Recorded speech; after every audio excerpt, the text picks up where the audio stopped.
Hari ini saya diminta untuk secara khusus untuk memberikan suatu sharing mengenai LGBT ya, dan topiknya adalah learn to be objective.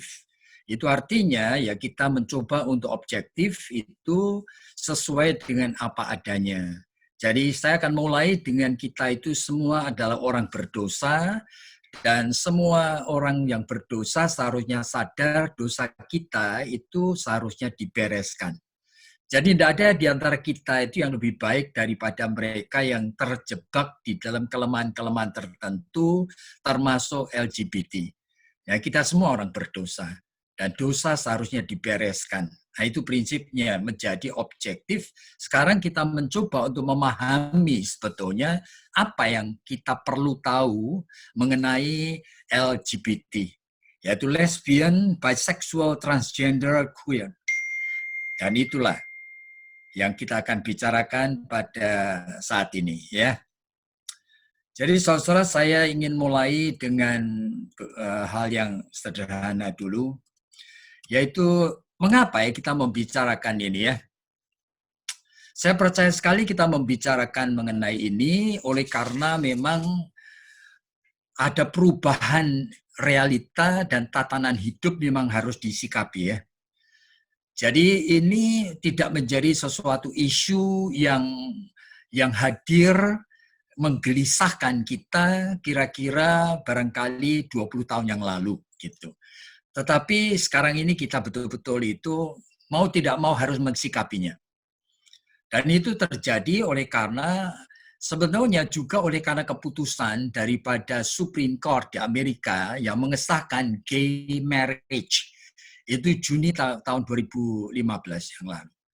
Jadi di Amerika itu ada 9 orang ya kan di Supreme Court, dan sekarang yang saya tulis dengan tebal itu sudah meninggal dunia. Oke, jadi sebenarnya dari 9 itu kan dibuat suatu voting gitu, dan ternyata yang menolak pengesahan gay marriage itu 4. Jadi kalah. Itulah. Oleh sebab itu secara resmi sekarang itu sudah didukung oleh hukum dan sebagainya, dan sehingga menjadi satu kekuatan yang besar sekali.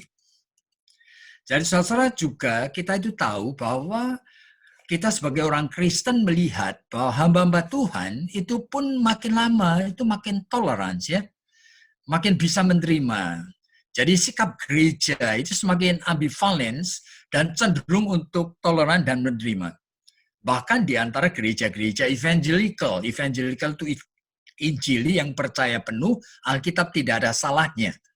Antara lain gereja yang mengordin saya PCA, itu Presbyterian Church of America, dari satu kota di San Francisco, itu pendetanya namanya Fred Harrell. Itu tahun 2015, oleh karena anaknya itu juga ternyata ada gejala gay, ya, itu ada dalam film dokumenter ini. Itu dipelintir, saudara. Dipelintir oleh orang as if seolah-olah mengesahkan gay marriage. Ini ada di CNN, ada di BBC, saudara bayangkan. Tapi kemudian dibantah oleh banyak uskup. Uskup dari Buenos Aires, juga uskup-uskup lain termasuk Indonesia itu membantah. Paus nggak pernah ngomong gitu. Saya dengerin lagi nggak ngomong gitu, cuma dipelintir, saudara. Lalu mereka menegaskan lagi bahwa bagi Katolik hubungan sejenis adalah perilaku menyimpang. Saya setuju, memang menyimpang. Lalu yang kedua, tetap Katolik itu berpegang pada doctrine of faith, sehingga menolak gay marriage. Bagi gereja Katolik, perkawinan hanya satu pria, satu wanita sesuai dengan God design and God purpose, ya kan?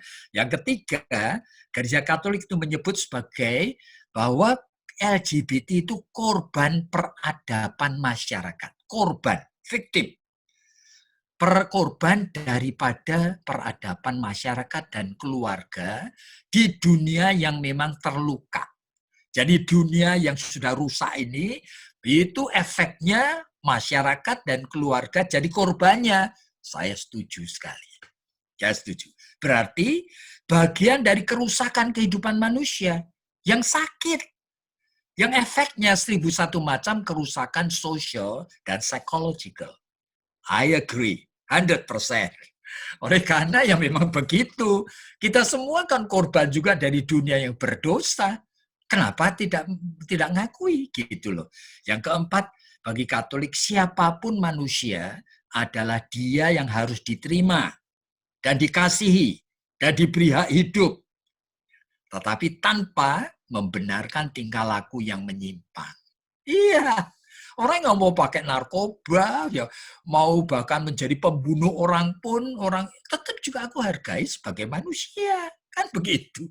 Yang harus dikasih makan, harus kita ramah sama dia, harus punya hak asasi, ya semua orang.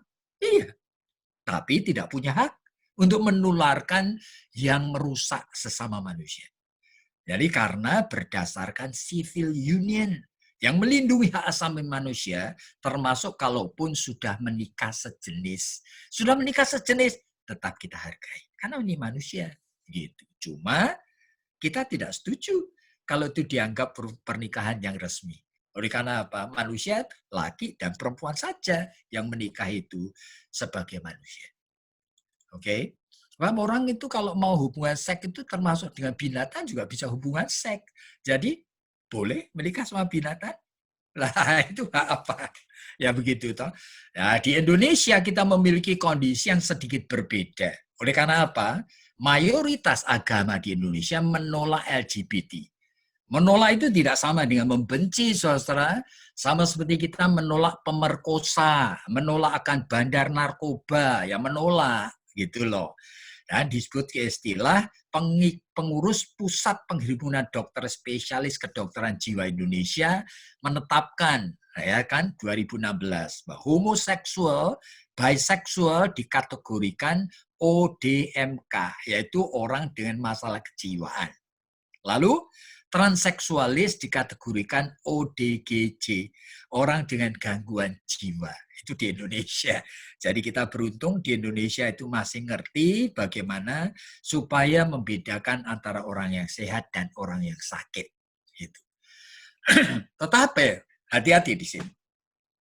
Dengan macam-macam isu tadi, kita perlu waspada. Oleh karena mereka sudah memenangkan hukum di negara-negara besar. Oke, dengan kemenangan mereka di seluruh dunia, di backup oleh hukum, itu seluruh kehidupan manusia akan diubah. Dan tidak ada sebetulnya kekuatan yang langsung memeranginya. Memeranginya artinya memerangi hukum. Hati-hati ini.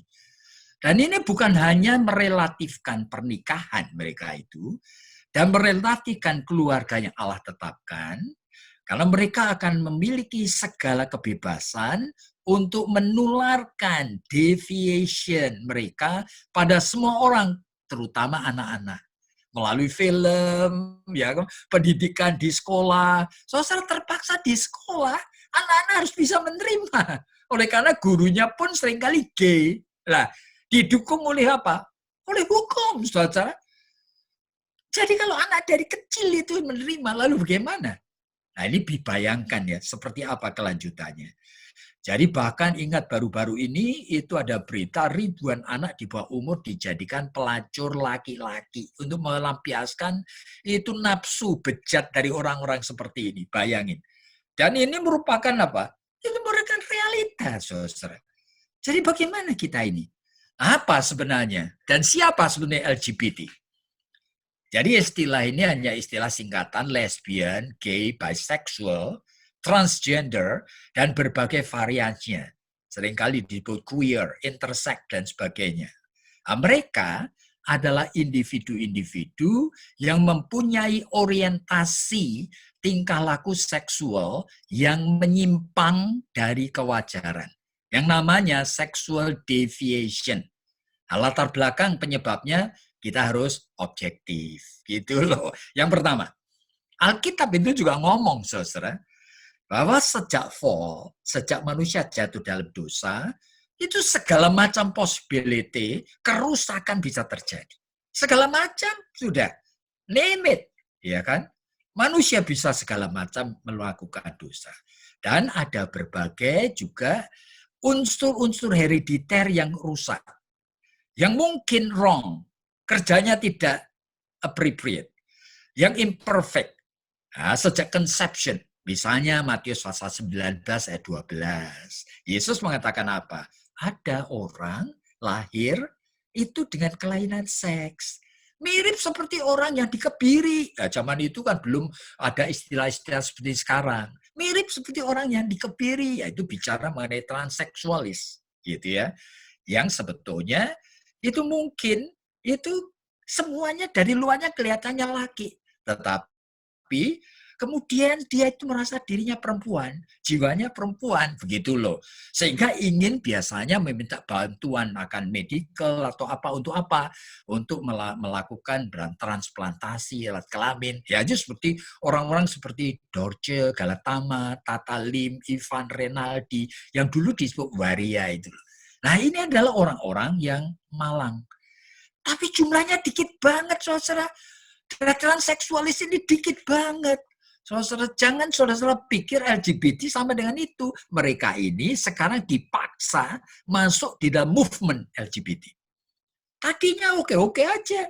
Saudara, kita juga tidak pernah menganiaya mereka, tidak pernah mendiskriminasi mereka. Jadi, yang pertama, oral sex itu tingkah laku seks homo. Saudara, jangan bilang oral sex itu boleh. Siapa yang boleh? Tuhan itu membuat tubuh, semuanya ada aturan mainnya. Dan semuanya sekarang dipelintirkan oleh dosa, untuk apa? Ya untuk supaya melawan kehendak Tuhan. Supaya naturnya berubah. Termasuk di dalam kehidupan orang-orang seperti kita ini orang hetero. Itu pun bisa bertingkah laku homo. Persis seperti apa? Seperti mereka yang memasukkan kelamin itu dan menjilatinya dengan mulut. Bayangin saja. Jadi masalah LGBT ini bukan masalah. Bukan masalah. Saya memang lahir seperti ini. Itu ngomong kosong semuanya. Tapi masalah sinful nature. Yang membuka peluang dan arahnya pemenuhan melalui jalur sarana objek apa saja. Dan tidak ada cara dan kekuatan untuk mengubahnya kecuali pertobatan. Dan itu dimulai dengan menerima Kristus Yesus sebagai Tuhan dan Juru Selamat pribadi. Dan belajar mengenal dan bergaul dengan dia melalui firman-Nya. Nah itu pun gejalanya masih bisa dipelintir lagi. Saudara lihat bukan? Tokoh-tokoh PGI itu sampai ngapain? Nafsir-nafsirkan Alkitab itu dipelintir-pelintir, saudara. Sampai saya bingung sekali. Ini Alkitab jelas sekali ngomong seperti ini dalam Roma pasal 1 dan sebagainya. Masih dipelintir-pelintir supaya kita itu menganggap bahwa itu sebetulnya terjemahnya keliru, pengertiannya bukan begitu. Ya seperti itu. Sekarang coba tanyakan kepada mereka yang membela LGBT. Apa yang mereka pikirkan dan lakukan kalau anak mereka akan menikah dengan the same sex. Anak laki-laki nanti akan menikah sama teman laki-laki. Hati happy? Kalau mereka happy, mereka sick ini jiwanya mati. Tapi kalau jiwanya masih punya hati nurani, tidak mungkin happy. Jadi siapkah mereka melihat anak-anak mereka punya kekasih laki-laki, tidur dalam satu kamar sebagai pengantin baru di rumahmu. Saudara-saudara jangan bohong, tidak normal itu ya tidak normal. Akuilah bahwa anakmu sakit. Jadi jangan mengatakan anakku sehat-sehat, saudara-saudara. Kalau anakmu itu ada gejala gay, itu sakit. Sama seperti anakmu, kenapa pakai narkoba? Sakit dia. Anakmu kenapa itu kok sampai tanda petik itu ya? Setiap kali cuma gambling terus berjudi. Sakit dia. Jadi sakit itu ya sakit. Itu loh. Jadi jangan mengatakan sakit itu sehat. Jadi masalah LGBT ini bukan masalah hak asasi manusia. Seolah-olah perlakuan kita itu tidak manusiawi. No, saudara. Masalah LGBT bukanlah masalah fenomenologikal. Seperti keluhan mereka, seolah-olah benar-benar mereka diperlakukan tidak fair. Tetapi masalah dengan LGBT adalah masalah numenologikal. Masalah hakikinya apa? Hakikat masalahnya adalah individu dengan sexual abnormality yang sedang berupaya itu mengubah pikiran dan konsep manusia seluruh dunia tentang seks. Mengubah konsep manusia tentang marriage and family. Dan ini menjadi masalah politik. Oleh karena apa? Bagi mereka, mereka sedang secara sangat agresif memperjuangkan untuk menghadirkan dan menularkan seksual abnormality mereka supaya dapat diterima dan diakui sebagai hal yang normal dan wajar. Nah, coba pikirkan dan kesadaran batin hati nurani sekarang ya. Bayangkan betapa anehnya fenomena sosial ini. Dalam sejarah manusia belum pernah ada gejala seperti ini.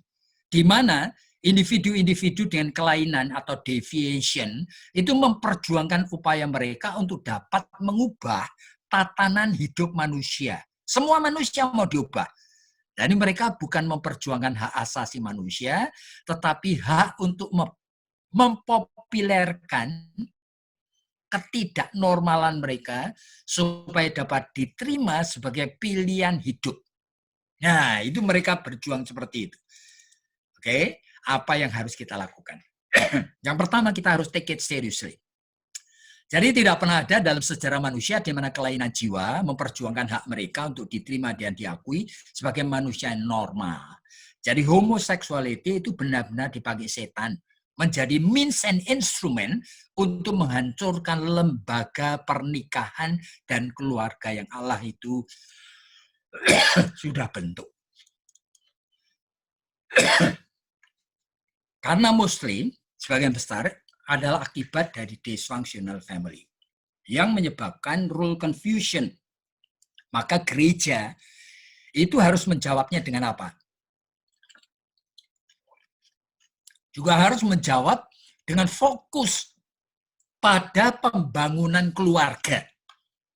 Jadi kalau setiap kebutuhan primer anak terpenuhi di dalam developmental prosesnya, 99% dari anak tidak mungkin berorientasi seks yang deviant.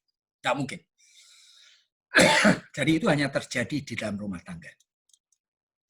Jadi memperbarui approach dan orientasi pendidikan agama di gereja dan sekolah-sekolah Kristen. Dengan apa? Dengan integrative approach. Jadi approach yang lama di dalam gereja itu masih kurang. Oleh karena apa? Cara menjelaskan Alkitab itu belum integratif. Nah, seharusnya kita itu menjelaskan Alkitab integratif. Itu artinya seperti ini. Mari kita lihat pelan-pelan. Oleh karena apa?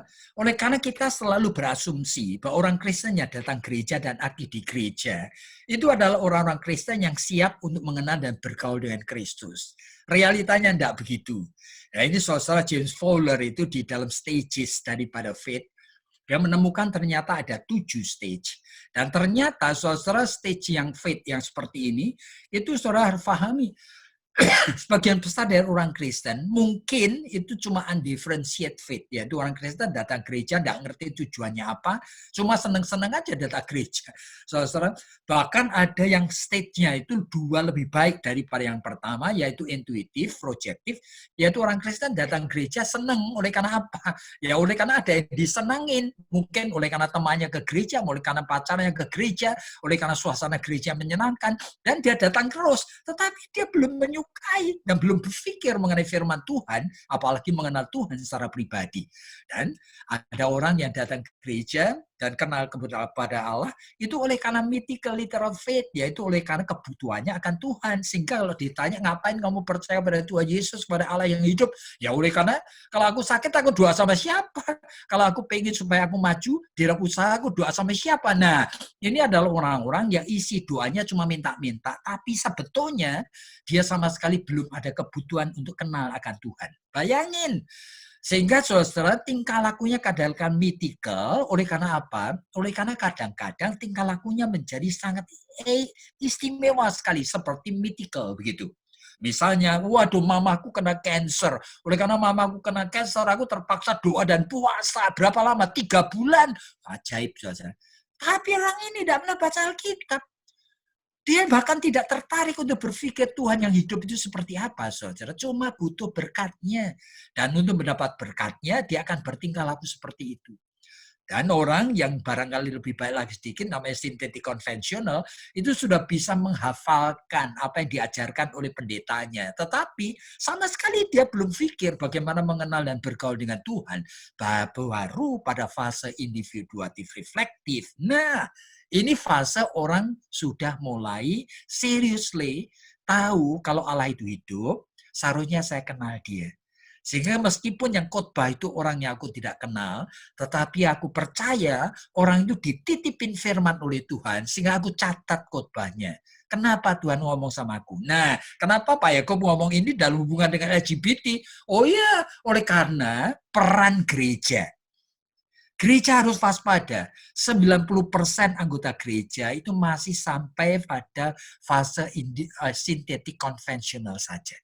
Sehingga perlu sekali kita menolong supaya mulai naik ke fase individuatif reflektif dan above. Itu fase di mana orang sudah siap untuk betul-betul mengalami penyertaan Tuhan dan pertolongan Tuhan untuk nanti bisa mengalahkan segala macam natur dosa, termasuk orientasi yang deviate, yaitu orientasi gay yang tadi kita bicarakan.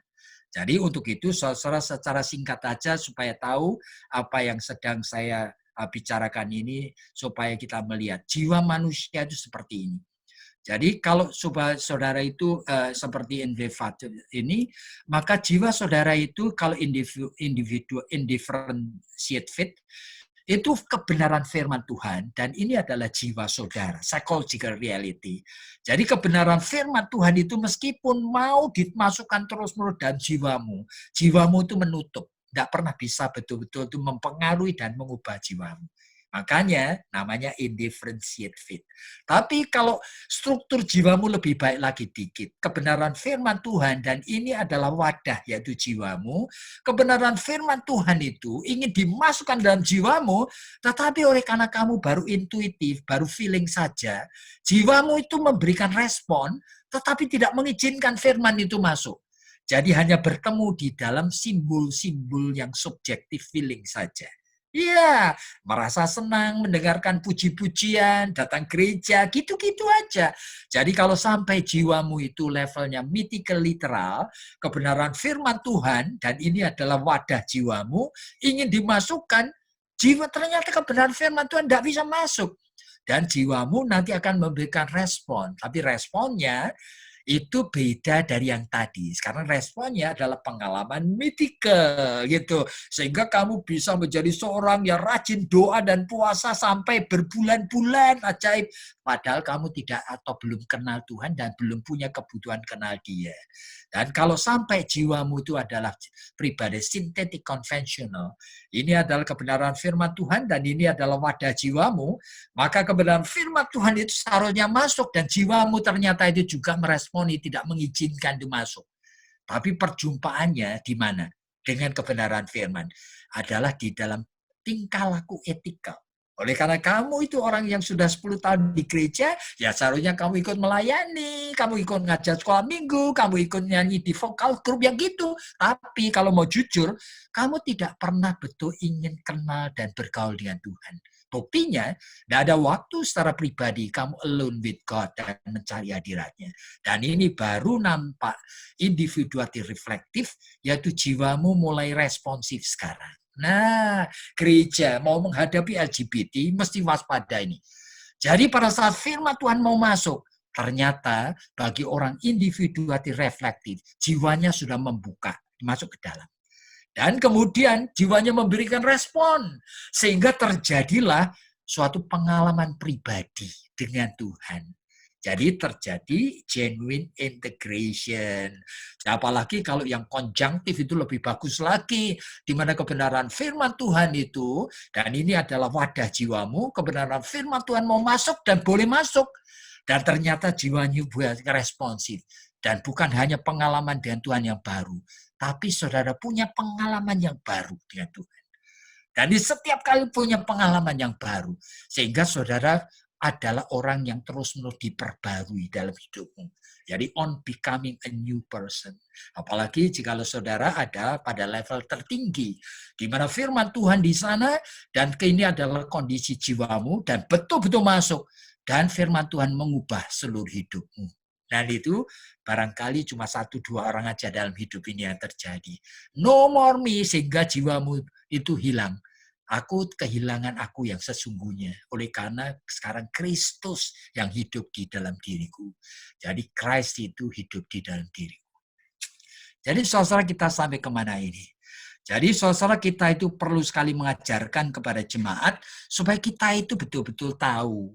Jadi kalau kita mau mengajarkan, ya kita ngerti jemaat itu ada di level apa, dan cara mengajarkan firman Tuhan harus integratif.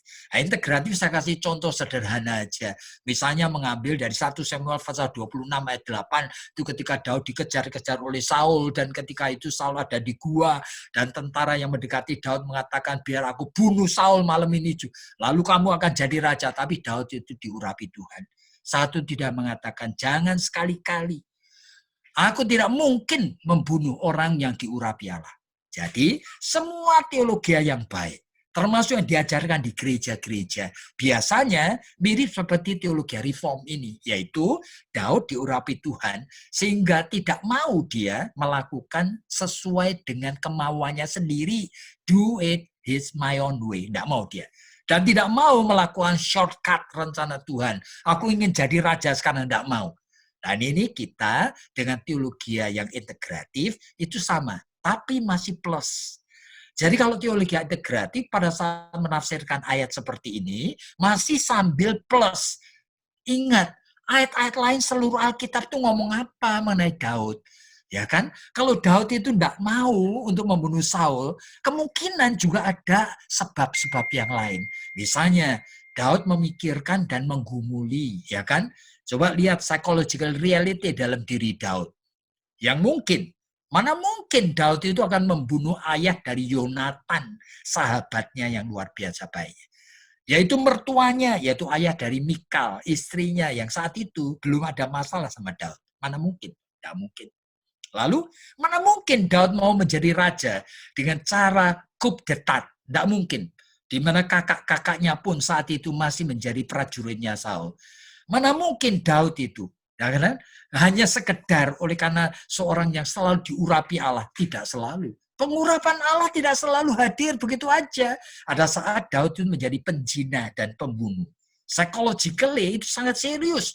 Oleh karena apa? Oleh karena Daud membunuh akan istri dari Bathsheba itu dengan well plan loh, dan melibatkan orang-orang lain. Dan plus Daud tidak sadar loh pada saat Nathan datang untuk menegur dia. Berarti ada something yang seriously wrong dengan Daud. Nah, dan sebagainya, semuanya ini kalau kamu mau berpikir dengan integratif, berarti kamu pada saat mengajarkan di gereja, tidak cukup hanya mengajarkan bagian-bagian tertentu dari Alkitab sebagaimana konteksnya saja, tidak cukup. Saudara harus melihat seluruh bagian Alkitab. Dan itulah yang akan menjadi pelengkap pada saat saudara-saudara mulai berpikir bagaimana supaya bisa mengatasi masalah LGBT mulai dari akarnya. Yaitu bagaimana membangun di dalam kehidupan rumah tangga supaya setiap ayah, setiap ibu sebetul-betul itu bisa mengenal dan bergaul dengan Tuhan. Dan saudara dengan landasan iman, dan kita develop program pelatihan untuk melawan LGBT. Yaitu membangun konsep human sexuality. Saya tidak akan terangkan karena waktu. Konsep mengenai pernikahan dan sebagainya. Saya tidak akan terangkan ini oleh karena waktu. Oleh karena itu saya akan skip cepat saja. Tapi apakah Anda itu betul-betul tahu? Ya, perlu kita berikan sedikit penjelasan mengenai sexuality.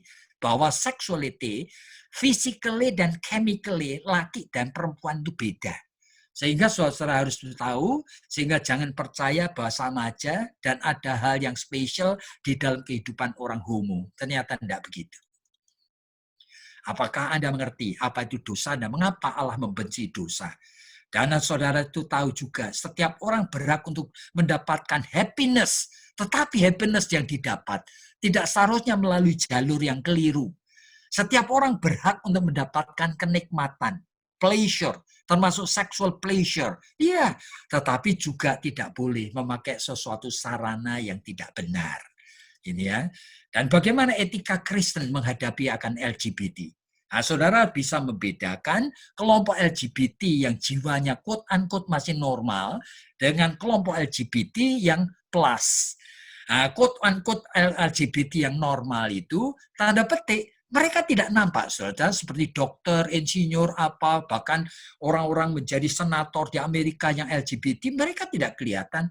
Mereka apa? Mereka normal. Mereka malu kalau mempertontonkan itu di muka umum. Mereka hanya di belakang pintu tertutup. Tetapi yang plus tadi, itu ada deviation yang lain lagi. Ada abnormality tambahan. Sehingga jangan dicampur adukan, saudara. Dan justru yang normal ini yang berbahaya. Oleh karena mereka yang memperjuangkan hak asasi mereka. Jadi meskipun demikian, etika Kristen tetap harus fair kepada siapapun juga. Kita tidak boleh mengembangkan homofobia. Sama seperti kita juga tidak anti dari orang yang menjadi pelacur, lalu menganggap mereka bukan manusia, kan juga tidak. Setiap orang berdosa membutuhkan keselamatan di dalam Kristus. Dan kita tidak melindungi diri dari keluarga itu dengan approach menakut-nakutin. Ya kan, dengan cara menakut-nakutin. Jangan bergaul dengan homo, jangan dekat-dekat dengan homo, dengan LGBT juga tidak. Oleh karena mereka adalah orang berdosa sama seperti kita. Sehingga kita itu harus waspada, tidak mendekati dengan fobia-fobia. Jadi etika Kristen itu mengasihi siapa saja, termasuk LGBT, but menerima mengasihi mereka, sama seperti kita juga menerima dan mengasihi individu pendosa atau yang cacat, ya kan? Nah, kelainan dan cacat itu harus disembuhkan atau diterima sebagai cacat bawaan yang incurable. Yang seharusnya kalau memang tidak bisa disembuhkan, ya harus belajar untuk hidup di dalam sosialisasi yang wajar. Sehingga tidak boleh mereka demonstrate tingkah laku homo dan melakukannya itu secara terang-terangan dan terbuka dan menularkan kepada orang lain. Tidak boleh. Oleh sebab itu, saudara perlu waspada, sexual need itu bukan segala-galanya. Sexual need itu hanya satu potong kecil dari the whole pie of life. Jadi manusia bisa hidup tanpa seks. Apalagi kita ada contoh bahwa orang-orang homo dan orang-orang lesbian pun begitu kenal Kristus, mereka itu bisa mengalami pertobatan. Termasuk Henry Nouwen di sini. Termasuk Auden. Jadi Auden itu adalah English poet yang terkenal. Termasuk Gerald Hopkins, itu seorang priest Jesuit. Dia juga seorang homo yang bertobat. Wilson Hill, Martin Hallett, seorang Anglikan juga clergyman, juga homo yang bertobat. Dan Rosaria Butterfield, itu seorang PhD, dosen daripada Syracuse University yang ada di New York. Ini juga ada lesbian yang bertobat, saudara. Jadi oleh karena orang kenal Yesus, kemudian ada kuasa yang bisa membuat dia tuh melihat dengan apa yang Yesus itu lihat. Sehingga dia mulai tahu ada something wrong. Sama seperti saudara dan saya membawa akan puluhan macam dosa. Begitu saudara dekat dengan Tuhan, saudara akan belajar membenci dosamu. Mengenali dosamu dan membenci dosamu. Jadi semuanya hukumnya sama, saudara. Jadi bagi mereka yang mau ditolong, kita harus menangani mereka itu yang terjerat itu dengan cara melemahkan resistensi dan reluctancy dengan kasih Kristus, ya kan? Dengan listening dan sebagainya. Dan gereja itu someday, itu saya hanya katakan, perlu memikirkan program, yaitu homosexual anonymous, yaitu orang-orang homo yang sudah sehat, yang sudah melepaskan homo atau lesbianismenya, itu bisa membentuk kelompok anonimus untuk menolong mereka-mereka yang ingin diperbaiki akan kehidupan orientasi seksualnya. Nah, perhatikan di sini. Pada saat kita mau mengkonsel akan LGBT, saudara mesti mengenal akan realita ini. Mirip seperti akan mengkonsel klien orang Mormon di Salt Lake City, di Utah itu. Orang Mormon Salt Lake City di Utah di Amerika, hampir semuanya poligami, saudara. Punya istri 4, 5, 7. Iya, saudara. Kenapa? Karena ajaran gereja. Jadi mereka itu merasa sejak kecil, bahkan anak-anak yang lahir dari keluarga dengan ayah yang poligamus seperti itu, semuanya merasa dan percaya poligami itu ajaran Tuhan. Dan seluruh keluarga mendukung, menyetujui karena itu yang terbaik dari Tuhan, yang Tuhan izinkan. Bayangin. Jadi saudara mau mengkonsel orang homo persis seperti orang-orang seperti ini yang sudah di brainwash sejak lahir. Bayangin. Sehingga yakin bahkan bisa menemukan ayat-ayat Alkitab bahwa tingkah laku mereka itu direstui Tuhan. Begitu loh. Jadi LGBT mencoba membangun sistem kehidupan manusia yang menerima, mendukung cara hidup yang deviate seperti ini. Padahal ini perzinahan. Jadi kalau saudara-saudara dan saya ingin mengkonsel mereka, saudara mesti tahu, saudara sedang menghadapi orang yang sudah seolah-olah di brainwash sejak kecil. Bayangin, saudara-saudara. Jadi yang terutama kita harus bersama-sama membuat counter movement yang secara agresif terus-menerus mengupayakan dengan berbagai cara. Bagaimana melawan movement yang LGBT itu lakukan. Jangan sampai membiarkan diri kita lengah. Jadi kita harus membantu keluarga dengan anak yang punya kelainan orientasi yang deviate. Yang dialami itu mirip seperti keluarga-keluarga seperti yang anaknya tahu-tahu homo atau lesbian. Itu mirip seperti grief and grieving-nya stages daripada Elizabeth Kubler-Ross. Dan saya tahu sekali, orang-orang tua yang anaknya seperti itu susah sekali. Tapi seringkali berakhir dengan apa? Mulainya shock, mulainya marah, mulainya depresi. Lalu ngapain? Bargaining. Setelah itu menyerah. Menyerah itu artinya apa? Oleh karena cinta kepada anaknya, terpaksa toleran jikalau anaknya itu nanti menikah dengan sesama jenis. Bayangin. Jadi kita harus mendukung keluarga-keluarga yang kasihan seperti ini. Oleh karena apa? Oleh karena mereka tidak berdaya. Dan inilah yang terjadi. Jadi saya tidak akan bahas semua. Jadi kita harus ada di dalam siaga satu, dan kita harus memikirkan untuk generasi yang akan datang ini. Jadi usulan sikap dan sebagainya saya tidak akan bahas sekarang. Tapi ini adalah apa yang saya presentasikan. 1 jam